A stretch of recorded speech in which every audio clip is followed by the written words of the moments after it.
Good morning, everyone, and welcome to another episode on Continental Soccer TV. This morning, I'm joined by a guest that I follow a lot on LinkedIn. He's definitely the man that is about educating people, also showing people that in terms of when you look at business, when you look at football. I want to welcome to the guest today. I want to welcome Tony Webster, who actually has a Master of Science in Sports Directorship. And I'm just gonna, Tony, I'm just gonna go through some different things here in terms of your background, just to let the audience know who you are. Tony, so you obviously went to the University of Salford. You got a Master in Science in Sport Directorship from 2018 to 2019. So you also grew up in Yorkshire. That's one of the things we've also seen. And from pretty much your career path, so you've obviously spent 25 years in the business industry, and has taken a very analytical perspective in helping improve staff and profits. Advisor to Wayfinder from 2009 to present, and then obviously going on, so you're a business agitator, transformer, leadership mentor, investor advisor, integrator, sports ned, and curious entrepreneur. And so, like I say, and obviously moving into the football sphere. So, Tony, I just want to welcome you to Continental Soccer TV this morning, and just want to again and kind of learn. Tony, I have one question, and this is a question I ask everybody and the reason why I ask this question is because it's important to know what really gets people to where they are. And I always say success is not an accident. You know what I mean? It's a habit, isn't it? It's doing things day after day to be successful. But one of the things I wanted to begin is Tony, if we're in school together, imagine we're going to school. I'm in Yorkshire, right? And who's Tony Webster? If we're in high school, we're 13, 14 years of age together. Who's Tony Webster in high school? Well, hi Nick, and thanks for having me on the show, and it's good to talk to you, and thank you for that introduction. Going back, crikey, that's a long time back. But I think one of the things I say to people now is have a goal and an objective of what you're trying to achieve. But to be truthful, back in the day, I didn't have that. Right. I actually grew up on a farm. My parents, no cash. I was used to hard work and grafting, so I guess I've always been a grafter, and actually started life in banking and developed into understanding financials, if you like, and then left and started my own business. And I guess from there became self-taught. But I guess the ultimate objective back then, although I didn't really know it, was to be in control of my own destiny. Because I think we all have a choice, and you choose which path you're going to go down. But I suppose the point there was I didn't have a very clear path. I didn't say this is what I want to be when I grow up. I mean, of course, we all want to be footballers, don't we? So that's it. Yeah. Until I did my cruciate ligament at age 25, that was still a dream. But unfortunately, that came to an end very abruptly. But and so I got into business early. I developed a business that was retail. Grew it, raised some funding to build a factory, created a factory, expanded that, and actually sold that business to an American company back in 2001. And wow. Okay. Stayed on as their European chief exec for 4 or 5 years. And we were actually making food ingredients for ice cream. So all the inclusions you get in ice cream, we're working with some of the big names, Unilever, Nestle, Haagen-Dazs, and so on. And when I came out of that, I got bored, I think, Nick, is the reality. I wanted the next challenge. I always need a challenge, and I need to be making things happen. And I went on to buy another business, which was in manufacturing, but we had all sorts of problems with that. And in the end, we had to turn it around and sell it. And that was another big learning curve.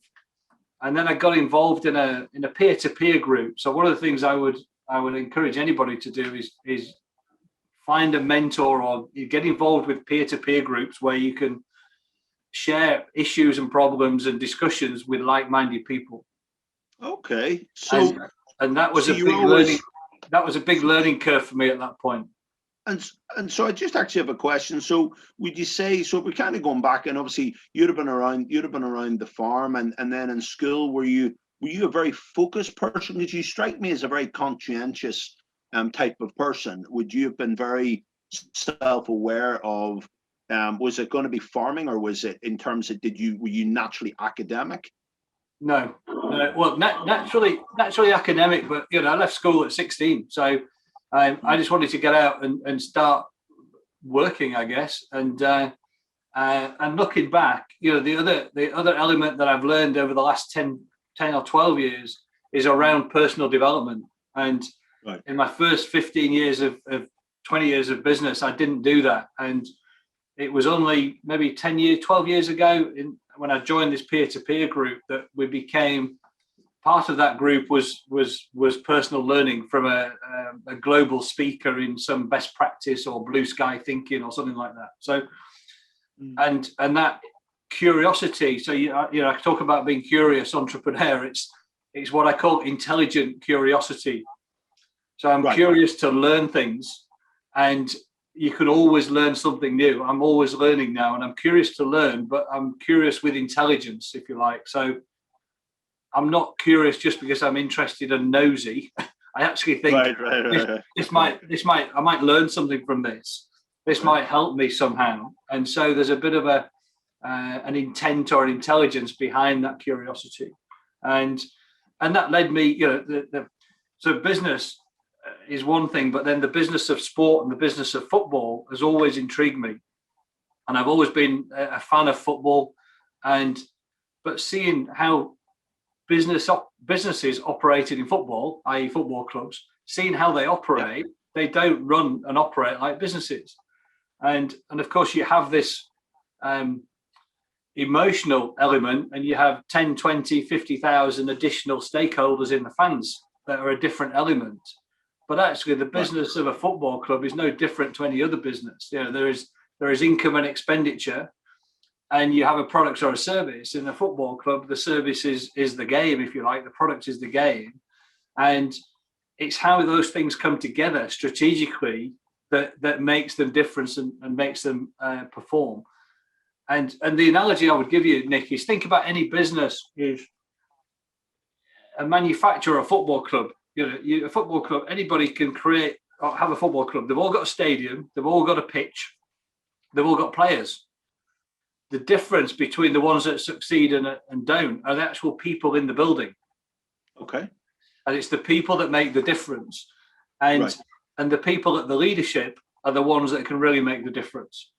But then that leadership has got to filter down to everybody in the organization. So I've got some fairly strong views on how football clubs should be run differently in the future to be continuously successful.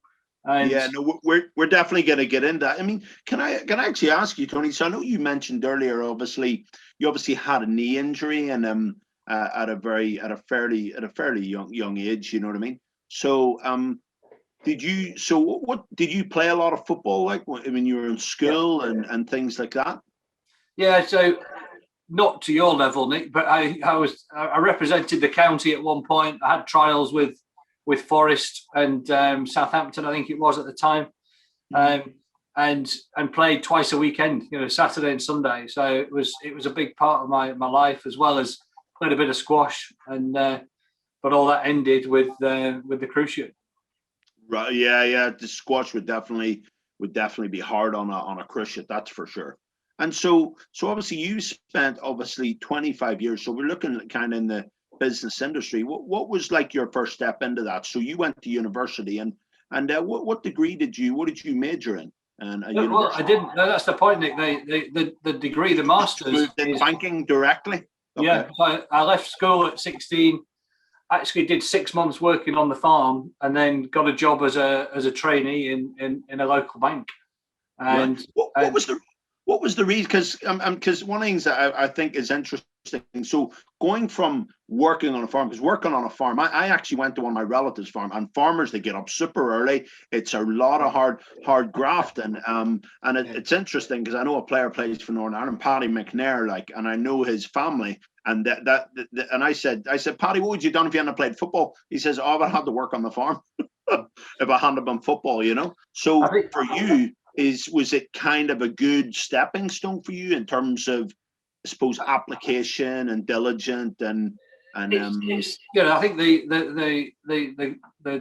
the farm and the country situation embedded the hard work in me, if you like, and I still have that.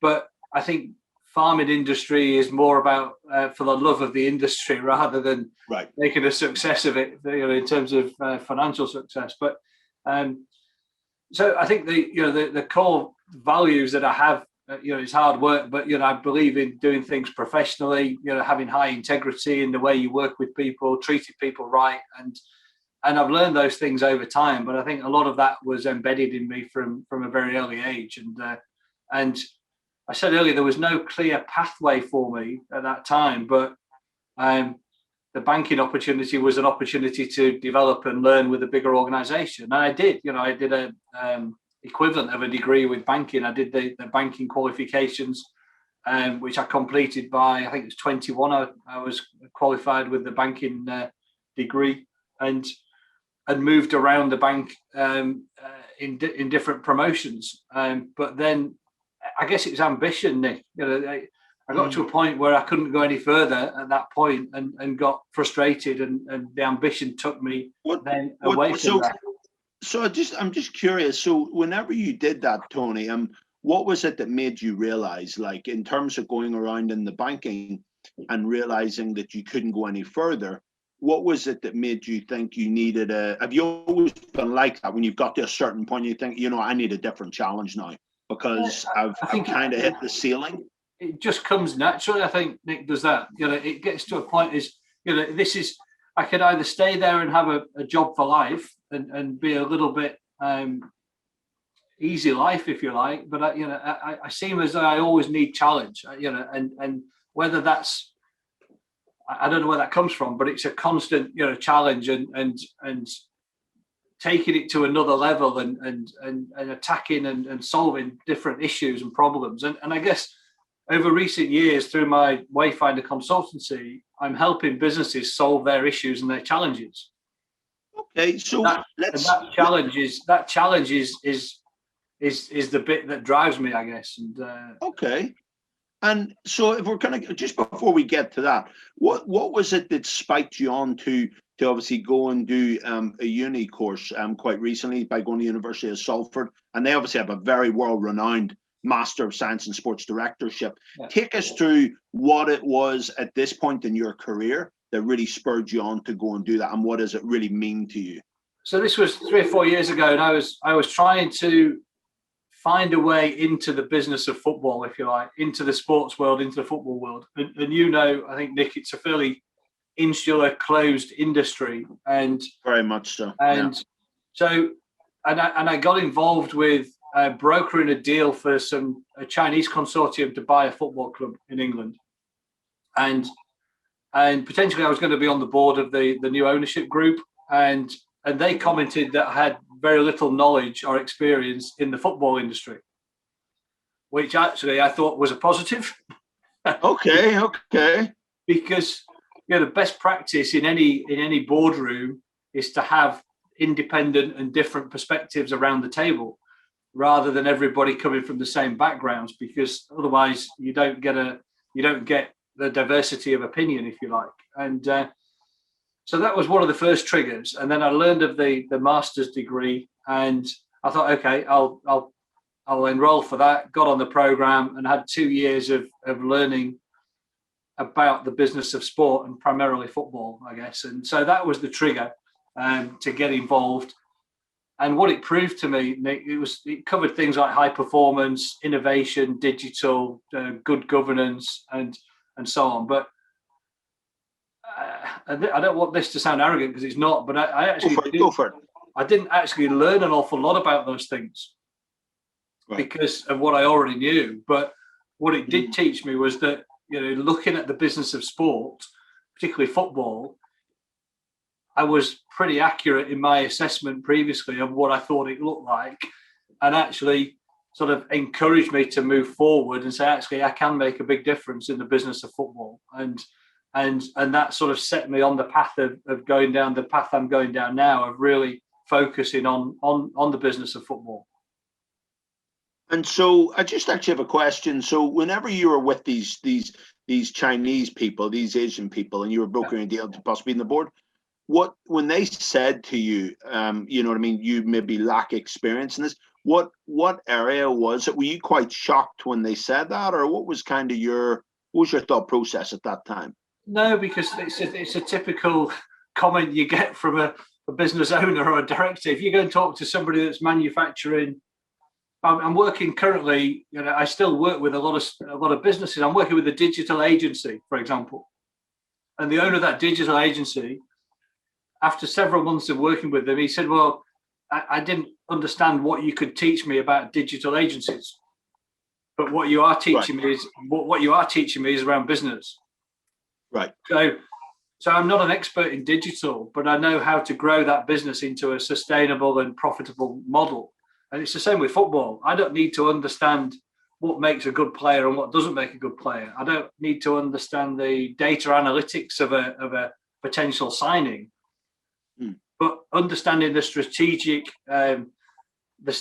strategic makeup of the organization and understanding what a high performance framework looks like and what the leadership needs to be and how the leadership needs to act and behave in order to develop into a high performance and self-sustaining operation. That's the bit I know. But it's like, you know, you'll see this before. If you don't need to be an expert in everything, you need to have the experts around you in the team delivering their specific expertise.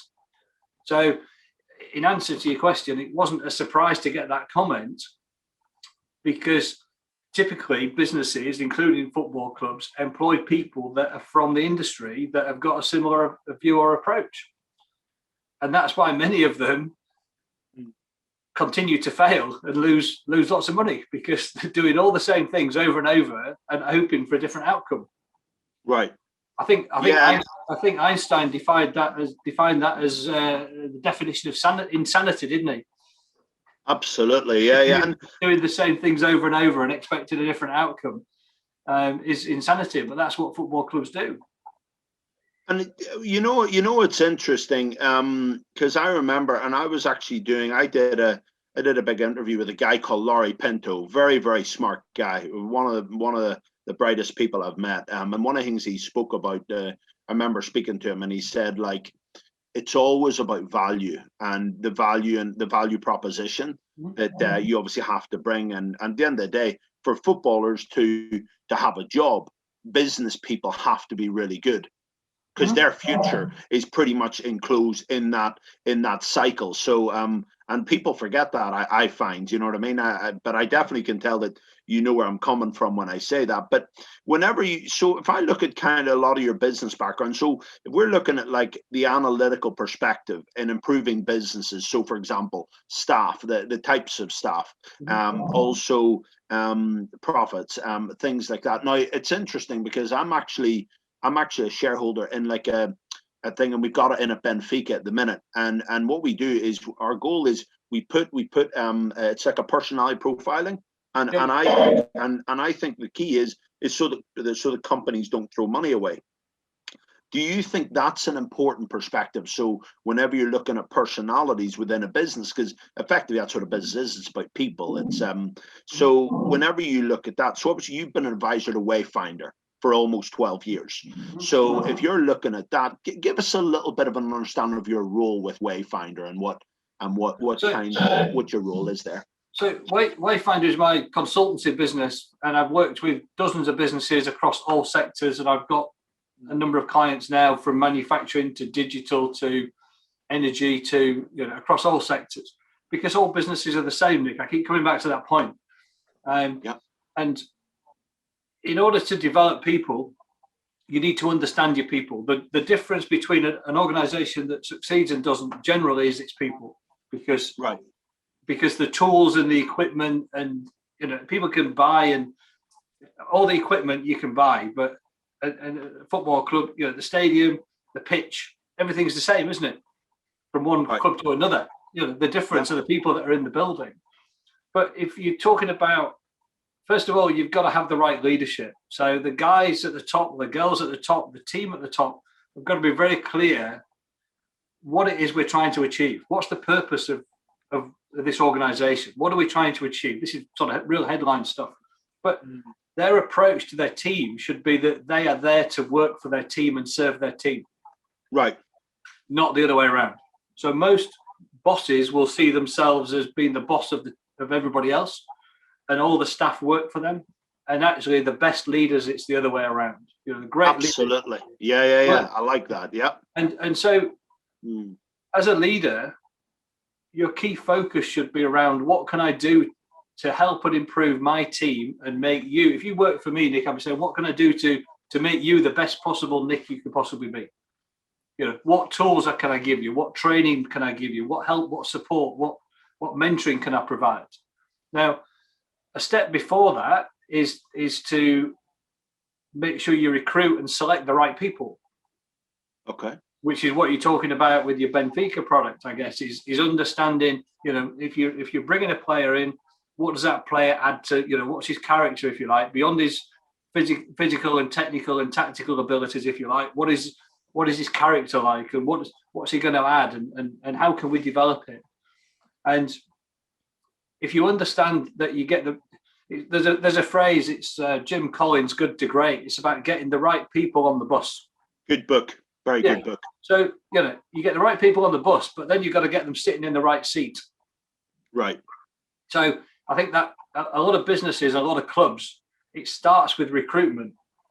And a lot of people, a lot of businesses spend a lot of time on recruitment and then don't follow on with either induction or development. Right. So they spend all this time on recruiting, they get them in the building and then expect them just to fly. Right. And it just doesn't work like that, because right. If you're looking at a football club, a football player, you're bringing that player in, you want to then be very clear how you're going to develop him to be the best possible player for himself, which as a consequence will help you and your club. Right. Both perform on the pitch, but actually if he develops so well, he'll increase in value and potentially generate significant revenue. So how can we get that player? First of all, we've got the right player in the building. And then secondly, how can we develop him to be the best possible player he can be? And I think, you know, I've studied Benfica quite a bit. So it's interesting you're working with them, because they talk about having very individual development plans for each player. Correct. And they talk about trying to get players into the first team because players want to compete. And so how do we get them into match situations? Because they can train and learn on the training field, but actually match play is the best way of learning. And they tailor it very individually. Now, if you listen to most clubs tell you they've got personal development plans for players. But I question whether that is, you know, in reality the case, because it's about being very tailored to individual players, developing them to the best possible ability for them, which as a consequence will help you and your club. I think that's the biggest thing, and I think is one of the things that I love about football, but also as an entrepreneur. One of the things that I do love, and I like kind of your slogan, a business agitator. And I think there has to be a level of agitation, because that's how innovation comes about. It doesn't come by being a yes man, or, you know what I mean, and always trying to improve things. I know that in terms of the stuff that's happening in at Benfica, and we're also phasing it into CAS. So whenever we bring kids to Continental Aspire Soccer, one of the things we want to know, number one, are they a good student? But we also want to know, so it's like a profile where we look at them as a person, who is their character. And I did one recently with a guy, and he just got a job at FC20. So he just took a job at FC20 as a video scout, and he's trying to make his way in the game. And, you know, similar to, but he was in welding, so he wants to get out of welding, and he's got a very good first step. And I remember showing him his profile, and he was like, "Oh my goodness!" He said, "Nick, how do you know? It's like you know me." And I'm like, so, and because what the goal of it is, so it's us being able to see, and one of the things we can see in that report, we can say, okay, so at Benfica, they know each player as a person, because that's really the key, because the personality of an individual. And as an entrepreneur, that's what drives you. The only thing that kills an entrepreneur, the kiss of death, is when he starts to believe his own hype, or I've arrived, I no longer need to try anymore. Then that's a topic of a different conversation. But then, of course, you also look at the people he's around, and you build a culture. But that's how. And so what our software is doing is it's helping Benfica build their culture in the right way.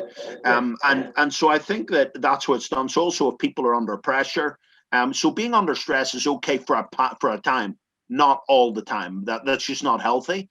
So literally, and whenever you're looking at things, so being kind of curious.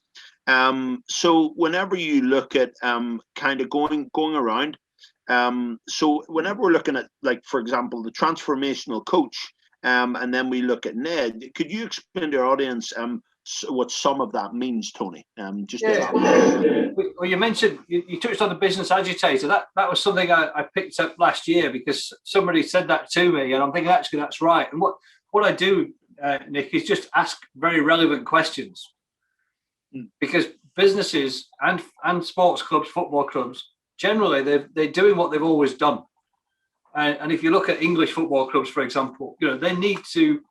The model is flawed because most of them are losing money, and it needs to change. The model is not sustainable. Right.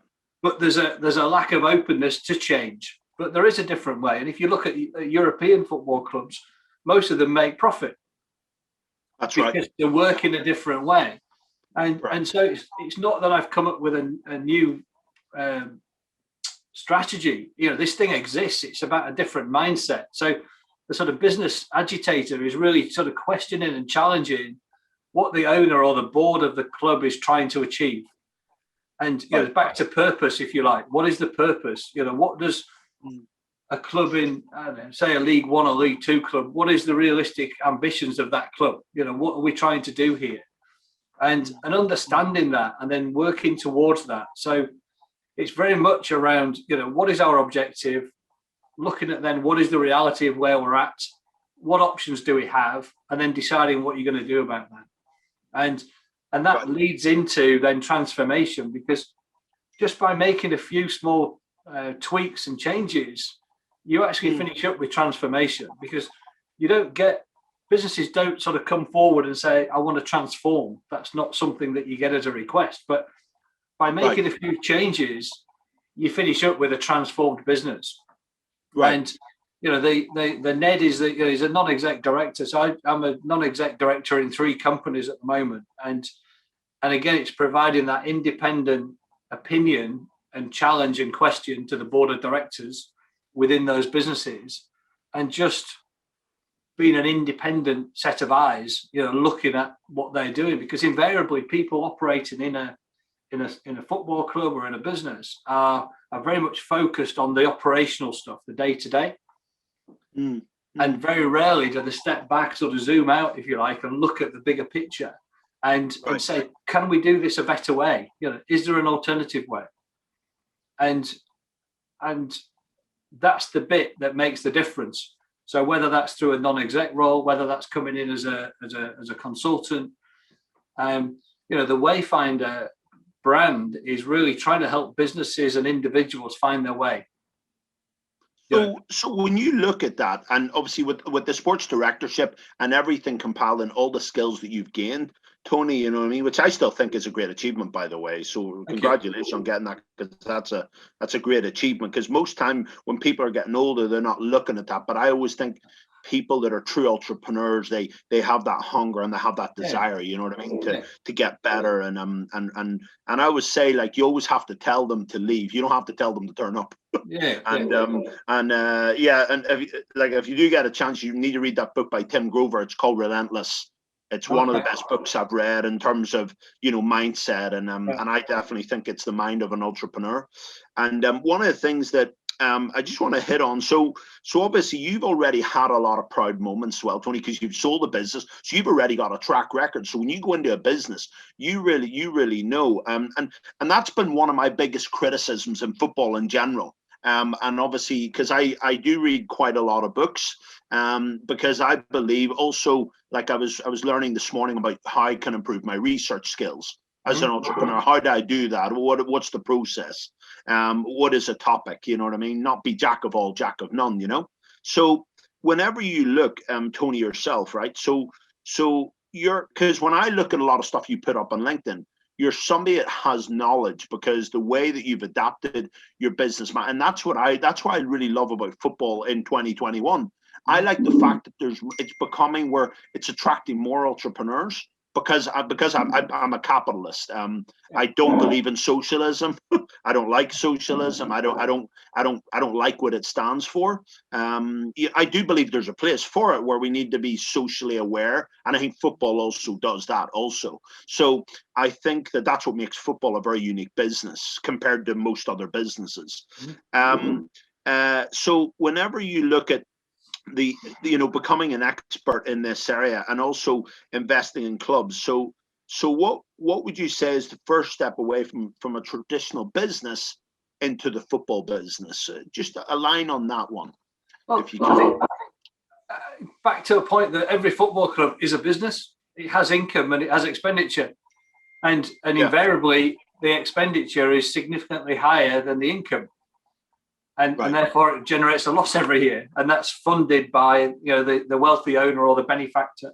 And if you applied some just logical thinking to what's actually going on here, a football club is a very simple business, and some people will strongly disagree with that comment, but it's only got 4 or 5 revenue streams. Right.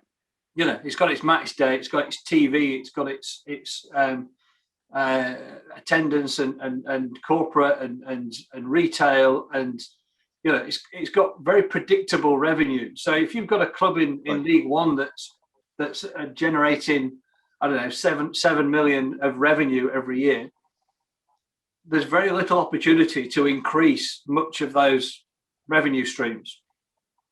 Your match day attendance, generally the football way is to discount tickets or success on the field. If the team gets lucky and starts winning, then generally more fans will come. But you might only see a 10% increase. So your 7 million might become 7.5 or 8 million. So you can't really drive that revenue. But if you step back from that, Nick, and you look at what revenue streams can I really influence? Right. How can I build revenues? And the one income stream that actually, the way accounting reports it, it doesn't get counted as an income stream or on the profit and loss, because you're selling assets, is player sales. And typically a club in England will consider themselves to be lucky if somebody comes in and makes an offer for one of their best players. My philosophy would be like the European clubs. Why don't you develop your players all to be better players and get more offers every year? Because if you sell a player every year for £5 million, your 7 million turnover suddenly becomes 12 million. And so you've had a massive impact on your revenue streams. And of course, it then depends on what you do with that extra revenue. If that extra 5 million is reinvested into player development, into youth development, then you're developing a more sustainable pipeline of talent coming through that's going to, make your team better on the pitch. So you're hopefully going to have better success on the pitch, but your best players are inevitably going to attract offers to buy. So for me, if you look at it from a pure business point of view, the one revenue or income stream you can really influence and have a big impact to increase your budget is player sales. But clubs don't do that. They all say they do, but they don't, because absolutely. No, I would totally. I mean, you know what's interesting when you look at I suppose when you're in the Premier League, your expenses obviously are going to be great. So if you're looking in England, but I would agree with you, and there's a lot of clubs I kind of hit on, but I mean, if I look even in the Premier League right now, Manchester United look to be wanting to build their team around their academy. I think they're the only club that's actively trying to do that. I think they're buying players where they need to. But I also think they've got, now whether they'll be in profit, who knows? Because I know there's a lot of debt that the Glazers have accumulated in terms of, which is actually genius how they bought the club in the first place, actually, which I think is a good business practice. Whenever you, so even if you look, for example, RB Leipzig, I mean, I look at like their academy, and they've got a bucket load of players waiting in the wings. That once they bring them in, but then they'll move them on. Salzburg and the Red Bull group as a whole is doing that very well. A lot of their West African initiatives. I even saw the same thing with Eupen in the Belgian Pro League. I think they done the same thing. Yeah. They had what's it, Musa Wage? He went to Barcelona and they got him for like nothing. So they've obviously done a very good job. I seen recently a player at Royal Antwerp, because we know Royal Antwerp quite good. They sold, I think they sold a player, it's about to be announced, to FC Porto. He's actually been sold, the striker, what's his name, Didier Lemkelzy. So, but they're all, and they got like, I think they sold them for just under 20 million.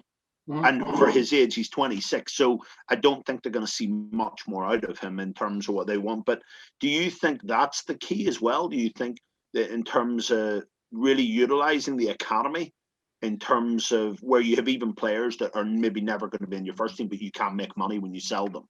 Yeah, I think there's different levels, Nick, aren't there? I think if you're talking Man United and some of the really big clubs, you know, they're completely at a different level.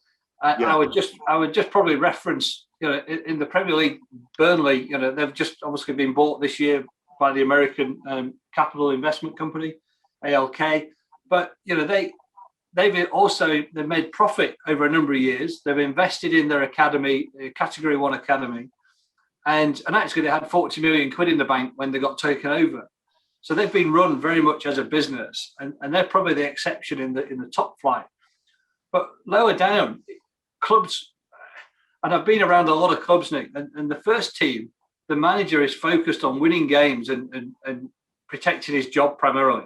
And very rarely does the manager actually get involved with the academy. There's a complete disjoint between the first team and the academy. And I've seen that at a lot of clubs. Now, I'm sure there are some clubs that it is joined up, but this comes back to this sort of pathway for the individual player to develop to the first team. And if that pathway is not there because the manager wants to go and buy another player, because he needs to find a striker or whatever, the pathway is not there for the youth development. So for me, this then spins back to the leadership of the organisation and the whole organisation being focused on the purpose of what we're trying to do, and almost putting the whole organisation first, not the first team first. Right. Because yes, it's important. You need to succeed on the pitch for sure. But by putting the emphasis on player development, the academy, youth development, player development, that will naturally produce, as a consequence, better first team performances. And, you know, there's a lot of talk at the moment about the England under-21s failure. And, you know, they're talking about how it was, I think 7-8 years ago, when the under-17s won the World Cup and the under-20s won something, and it was very much joined up then, and now it's no longer joined up. And so there's evidence this has happened. But come back to your point and the European clubs. I've actually studied and analysed all the transfers in every club across Europe for the last 5 years, and I've got a whole analytical database on that. But you know, Benfica, Dortmund, and Ajax are the top 3 in Europe for selling players. I think Benfica have sold something like 600 million euros of players over the last 5 years, and the net spend on spending against players as well as selling is 250 million. So they're actually 250 million in front on player trading over the last 5 years. Wow. Now, there's no other revenue stream that a club has that you can add 50 million a year in extra revenue. So, you know, for me, why would you not do that? And then, of course, you know, back to England, you can't win games with youth and with young players. Now, I think the best example right now for me in England is Norwich City. two seasons ago, 3 seasons ago, they got promoted to the Premier League, and they had the most academy minutes played in that season. They had one of the lowest wage bills in the Championship, and they sold £40 million worth of players that season. They got promoted. They sold Maddison to Leicester, and a defender went somewhere. They've gone the Premier League, didn't work out. They've got relegated. They've kept the bulk of the squad together. They've still sold in this season another 40, 50 million pounds of the players. I can't think of them all, but Jamal Lewis. I think they sold Jamal Lewis, who actually plays for Northern Ireland. He's our left back. But he went to Newcastle. Yeah. So what I'm saying is they got relegated. They've kept the bulk together. The best players got sold on. They're now 10 points clear, or 13 points clear of third place in the Championship. And again, lots of academy minutes played, and they're going to get promoted again. Now, that they're building a sustainable operating model based around player development, based around community. They've sold, this is from a business perspective, Nick, I don't know whether you saw this, but they've got 22,000 season ticket holders. Right.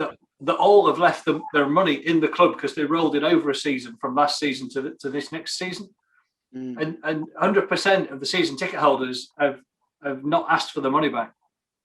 Wow, yeah. I've seen that actually. Yeah. So you've got this club at the centre of the town or city. You've got a whole community feel, everybody pulling together. You've got a low player wages budget. You've got player development. You've got a Category 1 academy. You've got a pathway to the first team, and you're generating 30, 40, 50 million pounds worth of player sales every season. Right. That surely there's got to be lessons to be learned from that model that Norwich City are operating right now. Right. And so whenever you're looking at and I just kind of hit on, for example, like a couple of things. So if you focus on the work in terms of, so the way websites and in terms of how football is kind of working together. So if you're looking at, for example, how do you turn, for example, 5 million into 20 or 200 million? So if we're looking, this is coming from the pitch mainly because it's players, right? In investment. So, and I'm always looking at, the 5 pillars of success or what you call framework. Yeah. So longer term thinking. I understand you do need to have short term. And then also fan engagement and experience. So I'll give you an example about that. And I want to get your thoughts on player and youth development, community focus, strong financial management, right? So if I'm looking at the longer term thinking, right? I remember I was at Royal Antwerp, and my friend, he's the under-23s coach there. And literally I said to him, I says, like, you're gonna have to get better players if you want to compete with Genk. If you want to compete with Anderlecht, do you know what I mean? You're dealing with clubs with some friggin' serious pedigree who play in European competition. And then in terms of player and youth development, but one of the things that they're very good at, like the Royal Antwerp they have the #1 chef who makes Belgian waffles. And he comes and works directly for Royal Antwerp, mainly because they're Belgium's club, because they're the oldest club, but they're one of the oldest club in Belgium's. And my friend, every member of his family has played for the club since it was founded, every generation, which is really, really amazing. Obviously, they've done work with United and stuff like that. But at the same time, I always felt that United didn't do a good enough job. They didn't really help Royal Antwerp. And I felt that was a really short-term kind of hit it, quit it type of tactic, you know what I mean? So when you're looking at long-term thinking, fan engagement and experience, I think those are important elements. And I just look at the 5 pillars. So just kind of run us through, Tony, what your thoughts are on the 5 pillars. So that being long-term thinking, fan engagement, experience, player and youth development, community focus, and strong financial management. Yeah, I think this comes back to what I touched on earlier, Nick. For me, it's looking at the whole organisation, and then looking at the purpose of the whole organisation, and trying. So I'm just digress slightly here. So go for it. Quite often, businesses are focused on solving a problem or finding a solution for something they're working on, and frequently they're working on the wrong problem. They're trying to fix this thing here, but actually, if they fix this thing over there, this thing goes away. And so, quite often, when I get involved in a business, it's about understanding what it is they're trying to achieve and what problem they're trying to solve. So if you come back to a football club, what is the problem that the club is trying to solve? They're trying to be successful, whatever that looks like. So it's understanding what problem they're trying to solve, and then what are they trying to achieve, and then figuring out how to best achieve that. Now, that sounds very simple, but if you've got a club that, say you've got a club that's, I don't know, in England, National League team in England, they might aspire to be a League One team or a Championship team. And if that's the problem they're trying to solve, how do we get there without spending a big budget? And it's then tackling that problem and looking at that problem.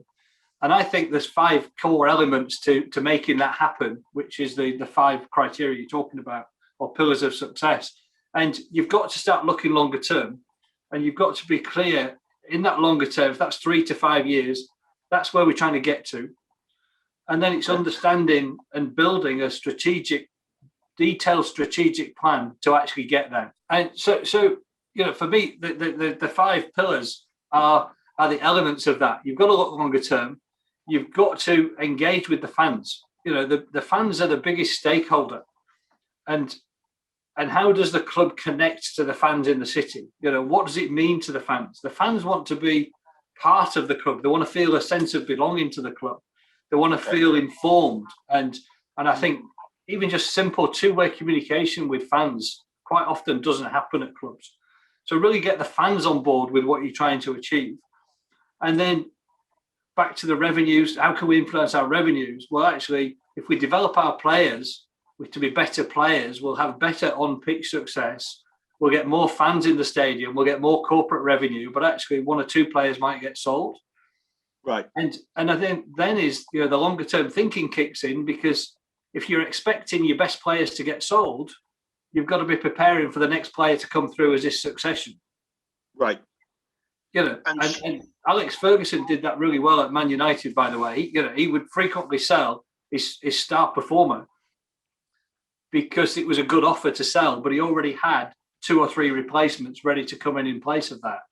Absolutely. And so, but the biggest factor of those criteria, those pillars of success, Nick, is then you've got to have the leadership and the right people in the building.